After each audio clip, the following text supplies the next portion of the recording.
Okay, so the way that my setup works, because you have the same thing I have, is this is hooked up to your computer, of course. Make sure you have your drivers and everything for it.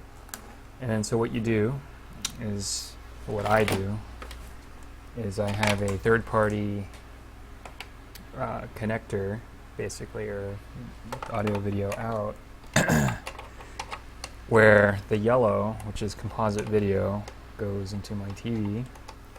Then I use S-video going into my capture device, and then I have, for some reason, the audio channels are swapped. The colors are wrong. So left is the white, and right should be red for your audio.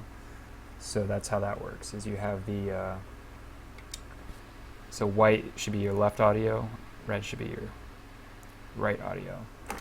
And then what you do is you install Amarak TV. So I'll go ahead and, so here's Amarak right here. Probably doesn't even work right. And so you configure it. Let's bring this over here. And so you want your device to be selected. So this is whatever the fuck this is, video capture. S-video for me. If you end up splitting your video, like you can get a splitter, and you could use composite in that case. If you're using the yellow composite going into your capture device, use that. If you're using S-video, use S-video. And then what you do is make sure it's on this, and then I use this setting here. I don't know if this matters, like the 720 by 480. It's hard to, doesn't really focus. 30 FPS basically. And then what I do, let's see what else. Let's see if I can. Okay, that's good. And then under device setting, make sure it's on NTSC Japanese. NTSC-M Japanese. What I did was I clicked on device setting right here. So you get this. And then see what else. So this is just whatever. You can adjust the brightness, I guess. But it seems to reset. Then I hit OK. And it pretty much works. For audio, I use same capture device, audio capture. Sampling is whatever. Audio device settings, it's just the same crap. And then that's it, pretty much. If it doesn't work, then what I do is I would make sure that you have your drivers and stuff installed correctly. So let me go ahead and pull up the device control panel. So I'm here in the control panel, and under devices, you should have your capture device. If I could fucking find devices. That's not right. It should be under like printers and other shit. Where is that? Here we go. Devices and printers. Click on the devices and printers. It might look different if you're on a different view or whatever.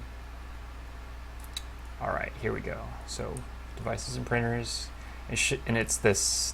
This is the name for mine for whatever reason. It's OTG. No, it doesn't. My camera's not focusing. Focus. Focus. Fuck, man. Hold on.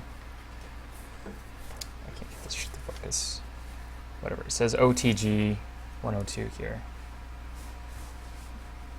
Maybe if I pull out, it's readable. Okay, whatever. It's readable at that distance, kind of.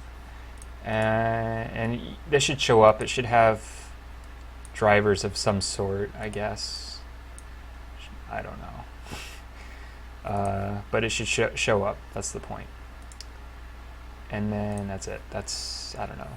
If you have other problems, maybe your software's bad. I know that the capture card that I use is not the best. It was pretty decent when I got it. That was like 2012. I know that they kind of gotten shittier since then. So yeah, that's it. I hope that helps. Just to reiterate one more time, I guess, is this is contact, or the colored stuff is component video, and that's what goes in here. Basically, it's, or composite. I mean, that's kind of how it works. You might need to get a splitter if you don't have one of these S-video split cables like what I'm using, because it's like both S-video and audio, and I listen to the gameplay through my computer. That's what I do. I don't actually have it playing through my TV. So, yep, there you go.